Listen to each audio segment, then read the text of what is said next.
കുറച്ച് നാളായിട്ട് എൻ്റെ ഒരു ആഗ്രഹമായിരുന്നു നമ്മുടെ സബ്സ്ക്രൈബേഴ്സിന് പാലക്കാടുള്ള പല്ലശ്ശേന എന്ന് പറഞ്ഞ ഒരു ഗ്രാമവും അവിടെ പ്രസിദ്ധമായിട്ടുള്ള മീൻകുളത്തി അമ്മൻ ഭഗവതി ക്ഷേത്രം എന്നൊരു അമ്പലമുണ്ട് കേട്ടോ. ആ സ്ഥലങ്ങളൊക്കെ ഒന്ന് കാണിച്ചു തരണം എന്ന് വിചാരിച്ചിട്ട് ഒരു മിനിറ്റ് ഞാൻ മാസ്ക് ഒന്ന് അയച്ചേക്കാം. അവിടെ ആരും ഇല്ല കേട്ടോ, അതുകൊണ്ട് മാസ്ക് അയക്കുന്നത്. സോ ആ ഒരു അമ്പലത്തിൻ്റെ ഒരുപാട് പ്രത്യേകതകളുണ്ട്, നമുക്ക് വഴിയെ പറയാം. ദെൻ മോസ്റ്റ് പ്രോബബ്ലി ഒരുപാട് തമിഴ്നാട്ടിലുള്ള ആളുകൾ കൂടുതൽ വിസിറ്റ് ചെയ്യുന്ന ഒരു അമ്പലം തന്നെയാണ് നമ്മുടെ പല്ലശ്ശേന കാവ് എന്ന് പറഞ്ഞ ആ ഒരു സ്ഥലത്തിലേക്ക്. ദെൻ അവിടുത്തെ ഒരു ഗ്രാമീണ ഭംഗി എന്ന് പറഞ്ഞാൽ തികച്ചും വ്യത്യസ്തമായിട്ടുള്ളൊരു കാഴ്ചകളും അന്തരീക്ഷമൊക്കെയാണ് നമുക്ക് ആ ഒരു വഴിയിലൂടെ പോകുമ്പോൾ നമുക്ക് കാണാൻ പറ്റുന്നത്. എന്തായാലും കുറച്ച് നാളുകളായി നമ്മൾ വീഡിയോസെല്ലാം അപ്ലോഡ് ചെയ്തിട്ട് എന്താ പറയുക, ചില കാരണങ്ങളൊന്നുമില്ല, മടി കൊണ്ട് മാത്രമാണ് നമുക്ക് കൂടുതൽ വീഡിയോസുകളൊന്നും കണ്ടിന്യൂസ് ആയിട്ട് അപ്ലോഡ് ചെയ്യാൻ പറ്റാതിരിക്കുന്നത്. സോ അപ്പോൾ ഇന്നത്തെ വീഡിയോയിൽ നമ്മൾ കാണാൻ പോകുന്ന പല്ലശ്ശേന ഗ്രാമവും അതുപോലെ തന്നെ പല്ലശ്ശേന ഗ്രാമത്തിലേക്ക് പോകുന്ന വഴിക്ക് നമുക്ക് കാണാൻ പറ്റുന്ന സുന്ദരമായ കാഴ്ചകളും അതോടൊപ്പം മീൻകുളത്തി ഭഗവതി അമ്മൻ ക്ഷേത്രത്തിലെ ചരിത്രപരമായിട്ടുള്ള ചില കാര്യങ്ങൾ നമുക്ക് സംസാരിക്കാം. So let's start. It's me Faizi here and welcome back to my another video vlog.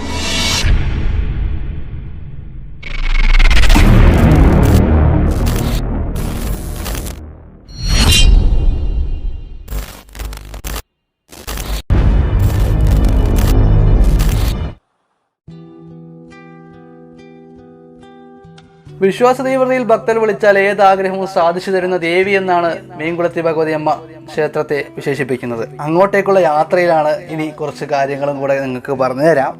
അപ്പോൾ എത്ര പേർക്ക് അറിയുന്നുള്ള കാര്യങ്ങൾ അറിയത്തില്ല, എന്നാലും ഞാൻ അന്വേഷിച്ചറിഞ്ഞ കാര്യങ്ങൾ നിങ്ങളുമായിട്ടൊന്ന് ഷെയർ ചെയ്യണം എന്നുള്ള ആഗ്രഹം തന്നെയാണ്. ഓക്കെ, അപ്പോൾ പാലക്കാട് ജില്ലയിൽ നിന്നും ഏകദേശം ഒരു 10-14 കിലോമീറ്റർ എത്തിയാൽ നമുക്ക് ഈ ഒരു ഭാഗത്തേക്ക് എത്താൻ പറ്റും. അപ്പോൾ മീൻകുളത്തി അമ്മൻ ക്ഷേത്രം, അതായത് പല്ലശ്ശേനയിലെ ഒരു ഐക്കോണിക് ആയിട്ടുള്ള ഒരു പ്ലേസ് തന്നെയാണ് നമ്മളിന്ന് പോകുന്ന ഈ ഒരു അമ്പലവും. അതുപോലെ തന്നെ പല്ലശ്ശേനയിലേക്ക് പോകുമ്പോൾ ഒരുപാട് പ്രകൃതി രമണീയമായിട്ടുള്ള കാഴ്ചകളും അതിലുപരി ഈ എന്താ പറയുക, നമ്മളിന്ന് പോകുന്ന അമ്പലത്തിൻ്റെ ഒരു ഹിസ്റ്ററി ഉണ്ട്. അത് ശരിക്കും കേട്ട് കഴിഞ്ഞാൽ നമ്മൾ നെട്ടും. അമ്മാതിരിയുള്ളൊരു ഹിസ്റ്ററിയാണ് ശരിക്കും, ഇങ്ങനെയൊക്കെ സംഭവിച്ചിരുന്ന ഒരു കാലത്ത് എന്നുള്ള കാര്യങ്ങൾ. അപ്പോൾ ശരിക്കും ഈ ഒരു വീഡിയോയുടെ അവസാനത്തിൽ അവിടെ ഒരു നിവാസി നമുക്ക് ഈ ഒരു കാര്യത്തെക്കുറിച്ച് പറയുന്നുണ്ട്, ഈ ഒരു അമ്പലത്തിൻ്റെ ചരിത്രം എന്താണെന്നുള്ള കാര്യത്തെക്കുറിച്ച് പറയുന്നുണ്ട്. അപ്പോൾ മീമ്പ്രക്കുളങ്ങര ദേവി, മീൻകുളത്തി കാവിലമ്മ, പഴയ കാവിലമ്മ എന്നൊക്കെ ഈ ഒരു ദേവിക്ക് വിളിപ്പേരുണ്ട്. ശരിക്കും ഈ ഒരു അമ്പലത്തിൻ്റെ ചരിത്രം തുടങ്ങുന്നത് നൂറ്റാണ്ടുകൾക്ക് മുമ്പ് മധുരയിൽ തൊഴുതുമടങ്ങിയ ഒരു വൃദ്ധഭക്തനുമായി ബന്ധപ്പെട്ടതാണ്. അത് കാരണം തന്നെയാണ് തമിഴ്നാട്ടിലെ ആളുകൾ കൂടുതലും ഈ ഒരു അമ്പലത്തിലേക്ക് വരാനുള്ള കാരണമെന്ന് തന്നെ എടുത്തു പറഞ്ഞു. സംഭവം എന്തെന്നാൽ, നൂറ്റാണ്ടുകൾക്ക് മുമ്പ് തമിഴ്നാട്ടിലെ ചിദംബരത്ത് വൻ വരൾച്ചയുണ്ടായി. ആ സമയം കുംഭകോണത്തെയും തഞ്ചാവൂരിലെയും വ്യാപാരികൾ കേരളത്തിലേക്ക് കുടിയേറാൻ തീരുമാനിച്ചു. പ്രകൃതി രമണീയമായ പല്ലശ്ശേനയിലെത്തിയ ഇവർ കാലക്രമേണ ഇവിടെ സ്ഥിരതാമസമാക്കി. ഇവർ മന്നാടിയന്മാരെന്നാണ് അറിയപ്പെടുന്നത്. രത്നവ്യാപാരമായിരുന്നു ഇവരുടെ പ്രധാന വരുമാനം. മധുര മീനാക്ഷി ദേവിയുടെ തീവ്ര ഭക്തരായിരുന്ന ഇവർ പാലക്കാട് എത്തിയിട്ടും ഇവർ എല്ലാ മാസവും മധുര മീനാക്ഷി അമ്മയെ കണ്ട് അനുഗ്രഹം വാങ്ങാനായി പോകുമായിരുന്നത്രേ. ഇവരുടെ കൂട്ടത്തിൽ മധുര മീനാക്ഷി ദേവിയുടെ തീവ്ര ഭക്തനായിരുന്ന ഒരാളുണ്ടായിരുന്നു. എല്ലാ മാസവും അദ്ദേഹം ദേവിയെ കണ്ടു ചെന്ന് പ്രാർത്ഥിച്ച് വഴിപാടുകൾ നടത്തി മടങ്ങി വരുമെന്നാണ് അറിയപ്പെടുന്നത്. പ്രായമേറെ ചെന്നപ്പോൾ അദ്ദേഹത്തിന് യാത്ര ചെയ്യാൻ വയ്യാതായി. എങ്കിലും അദ്ദേഹം ദേവിയെ തൊഴാനായി ഇറങ്ങിത്തിരിച്ചു. യാത്ര കഴിഞ്ഞു ക്ഷീണിച്ചെത്തിയ വൃദ്ധൻ കുളിക്കാനായി വീടിനടുത്തുള്ള കുളത്തിനരികിലെത്തി. ഓലക്കുടയും പാനപ്പൊതിയും കുളക്കരയിൽ വെച്ച് കുളിക്കാനിറങ്ങി. കുളി കഴിഞ്ഞെത്തി ഓലക്കുടയെടുക്കാൻ ശ്രമിച്ചപ്പോൾ അത് അനക്കാൻ പറ്റുന്നില്ല. പലരും വന്ന് ശ്രമിച്ചിട്ടും കുട ഉയർത്താൻ സാധിച്ചില്ലത്രേ. പാറ്റക്കുടയിൽ സാന്നിധ്യമായി ഭഗവതി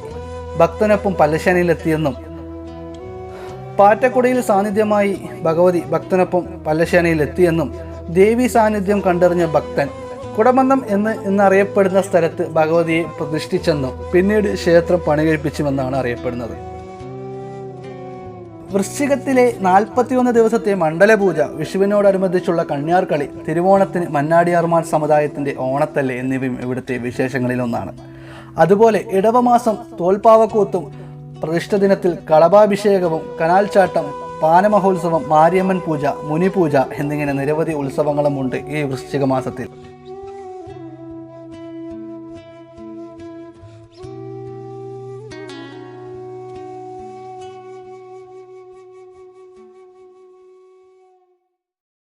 ഇപ്പോൾ ഫൈനലി നമ്മളിപ്പോൾ ഉള്ളത് മീൻകുളത്തി അമ്മൻ ഭഗവതി ക്ഷേത്രം എന്ന് പറയുന്ന പല്ലശ്ശേനയിലെ പ്രസിദ്ധമായിട്ടുള്ളൊരു അമ്പലത്തിൻ്റെ മുമ്പിലാണ്.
ഇല്ല, ഈ കോവിഡ് കാരണമായിരിക്കാം ഇവിടെ തിരക്കുകളൊന്നും ഇല്ലാത്തത്. പക്ഷെ ശരിക്കും ഒരു എന്താ പറയുക, ഒരു ഡിവോഷണൽ ആംബിയൻസ് എന്ന് തന്നെ പറയാം. ഈ ഒരു ഭാഗത്തേക്ക് നമുക്ക് വരുമ്പോഴേക്കും അത്രയ്ക്കും വളരെ രസകരമായിട്ടുണ്ട്. നമുക്ക് ഒരു റിലാക്സേഷൻ ഫീൽ ചെയ്യുന്നുണ്ട്. അതുപോലെ തന്നെ നമ്മൾ കഴിഞ്ഞ തവണ ഒരു ചിങ്ങഞ്ചിറ വീഡിയോ ചെയ്തിട്ടുണ്ടായിരുന്നില്ലേ, ആ ഒരു ഭാഗത്തേക്ക് പോയപ്പോൾ എങ്ങനെയായിരുന്നു ഒരു ആംബിയൻസ്, വളരെ പീസ്ഫുള്ളായിട്ടൊരു ആംബിയൻസ് ആയിരുന്നു ഞാൻ ആ വീഡിയോയിൽ പലതവണയായിട്ട് പറയാറുണ്ടായിരുന്നു. സോ അതുപോലെ തന്നെ നമ്മൾ വരുന്ന വഴികളൊക്കെ കണ്ടില്ല, ഭയങ്കര രണ്ട് സൈഡ് മരങ്ങളും കാര്യങ്ങളൊക്കെ ആയിട്ട് നമ്മൾ വന്നത്. ഓക്കെ, അപ്പോൾ ഈ ആക്ച്വലി ശരി ഭാഗം തന്നെയാണ് പല്ലശ്ശേനിയിൽ എടുത്ത് പറയേണ്ട ഒരു എന്താ പറയുക ഹൈലൈറ്റഡ് ആയിട്ടുള്ളൊരു ഏരിയ എന്ന് പറയണമെങ്കിൽ ശരിക്കും പല്ലശ്ശേനിയിൽ ഈ ഒരു ഭാഗം തന്നെ ആയിരിക്കാം. ഓക്കെ, അപ്പോൾ എന്തായാലും നമുക്ക് അകത്തേക്ക് പെർമിഷൻ കിട്ടത്തില്ല. നമുക്ക് ഇവിടെ നിന്നുള്ള കാഴ്ചകളൊക്കെ നമുക്ക് ഞാൻ കാണിച്ചു തരാം. നമ്മുടെ പല്ലശ്ശേനക്കാവ് മീൻകുളത്തി അമ്മൻ ഭഗവതി ക്ഷേത്രം എന്നൊരു അമ്പലത്തിലെ പുറം കാഴ്ചകളൊക്കെ ഞാൻ കാണിച്ചു തരാം കേട്ടോ.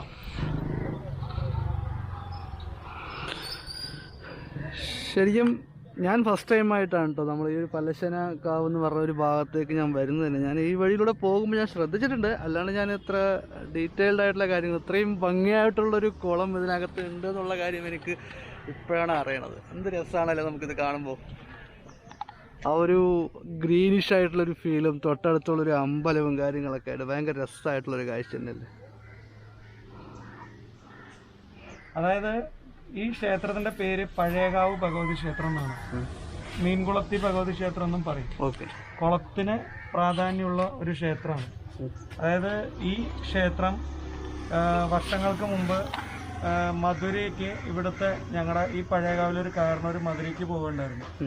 അപ്പോൾ ഈ മധുരയ്ക്ക് പോകുമ്പോൾ ആൾക്കത് വയസ്സായപ്പോൾ പോകാൻ പറ്റാതെ, അപ്പോൾ ആള് ഇനി ഞങ്ങൾ അങ്ങടേക്ക് എനിക്ക് വരാൻ സാധിക്കില്ല, ഇത് ചിലപ്പോൾ എൻ്റെ അവസാനത്തെ വരവായിരിക്കും എന്നുള്ളത് ഇവിടെ മധുരയിൽ പ്രാർത്ഥിച്ച് ആളവിടുന്ന് വന്ന് ഇവിടെ ഒരു കുറച്ചങ്ങോട്ട് പോയൊരു കൊടുമന്നം എന്നൊരു കുളമുണ്ട്. അപ്പോൾ അവിടെ പോയി ആള് ആ കുട വെച്ചിട്ട് കുളിക്കാൻ പോയി. കുളിച്ച് വരുമ്പോൾ ആ കുട പൊക്കി നോക്കുമ്പോൾ പൊങ്ങുന്നില്ല. അപ്പോൾ അത് ദേവിയുടെ ഒരു ചൈതന്യം അതിൽ കണ്ടു.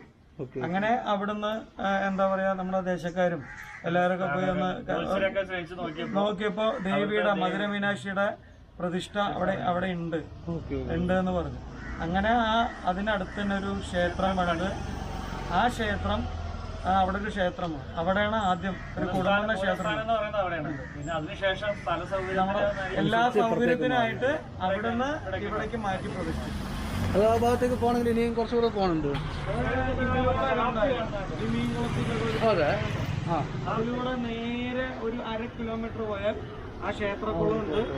ആ ഇതും ഇപ്പൊ അവിടെ ഇപ്പോഴും എന്താ പറയുക, അമ്പലത്തില് ഏറ്റവും കൂടുതൽ വരുന്നത് തമിഴ്നാട്ടിൽ. നമ്മുടെ മലയാളീസ് ഉണ്ട്, മലയാളീസിനേക്കാളും കൂടുതൽ തമിഴ്നാട്ടിലാണ്. ശരിക്കും നമ്മൾ ഈ കോയമ്പത്തൂര് തിരുപ്പൂർ ഭാഗങ്ങളിലൊക്കെ പോകുമ്പോഴും പെട്ടെന്ന് പാലക്കാട് എന്നൊരു കാര്യം പറയുമ്പോൾ അവർ ആദ്യം ചോദിക്കണത് മീൻകുളത്തി ഭഗവാൻ ക്ഷേത്രത്തിൽ പോയിട്ടുണ്ടോ എന്നുള്ളത്. ഈ ഭാഗത്തുള്ളവര് അതിനോലെ ഈ ഹിസ്റ്ററി ഉള്ളത് കൊണ്ട് തന്നെ ആയിരിക്കാം അല്ലെ, നമ്മുടെ തമിഴ്നാട്ടിലത്തെ ഒരു ഹിസ്റ്ററി. ഇത് ഞാൻ ഗൂഗിളിൽ വായിച്ചിട്ടുണ്ടായിരുന്നു, നിങ്ങൾ പറഞ്ഞൊരു സംഭവം ഞാൻ വായിച്ചപ്പോൾ. സോ അപ്പോൾ എന്തായാലും നമ്മുടെ ഏട്ടന്മാരും ഇവിടുത്തെ ശരിക്കത്തെ ചരിത്രം എന്താണെന്നുള്ളത് വളരെ ഡീറ്റെയിൽഡ് ആയിട്ട് പറഞ്ഞിരുന്നു. ഞാൻ മുമ്പ് പറഞ്ഞതുപോലെ തന്നെ ഞാൻ ഗൂഗിളിൽ നോക്കിയിട്ട് പറഞ്ഞതായിരുന്നു. ശരിക്കും ഇവിടെ വന്നപ്പോൾ ഏട്ടൻ്റെ ശരിക്കും എന്താ കാര്യം ഇവിടെ എന്നുള്ളത് വളരെ വ്യക്തമായിട്ട് നമുക്ക് പറഞ്ഞിട്ടുണ്ടായിരുന്നു. അതിൽ താങ്ക്സ്. അപ്പോൾ കൈ തരാൻ പറ്റില്ല എന്തായാലും. സോ അപ്പോൾ ഇനി നമുക്ക് തിരിച്ചു പോവാം ഇവിടെ നിന്ന് ഏകദേശം. അപ്പോൾ ഇവിടേക്ക് വരുന്ന വഴി എന്ന് പറയുന്നത് കരിപ്പോട് നിന്നും പാലക്കാട് നിന്നും കരിപ്പോട്ടിലേക്ക് ഒരു 14 കിലോമീറ്ററിനടുത്തുണ്ട്. അപ്പോൾ കരിപ്പോട്ട് നിന്നും പല്ലശ്ശേന എന്ന് പറഞ്ഞ ഉള്ളിലേക്ക് നമുക്ക് ഇറങ്ങി വരണം. ഓക്കെ, അപ്പോൾ എന്തായാലും ആസ് ഇറ്റ് ഈസ് എപ്പോഴും പറയുന്നവരെ നമ്മുടെ ഈ വീഡിയോ വൈൻഡ് അപ്പ് ചെയ്യാനുള്ള സമയമായി. തീർച്ചയായും ഇന്നത്തെ ഒരു കൊച്ചു വ്ളോഗ് ഇഷ്ടമായാൽ ലൈക്ക് ആൻഡ് ഷെയർ ചെയ്യുക, സബ്സ്ക്രൈബ് ചെയ്യുക, ഒപ്പം തന്നെ ബെല്ലൈക്കൺ ഒന്നും കൂടി ഇനാബിൾ ചെയ്യുകയാണെങ്കിൽ നമ്മൾ അപ്ലോഡ് ചെയ്യുന്ന വീഡിയോ നിങ്ങൾക്ക് നോട്ടിഫിക്കേഷൻ ആയിട്ട് ലഭിക്കുന്നതാണ്. So until then signing out, this is me Faizi here and take care, by.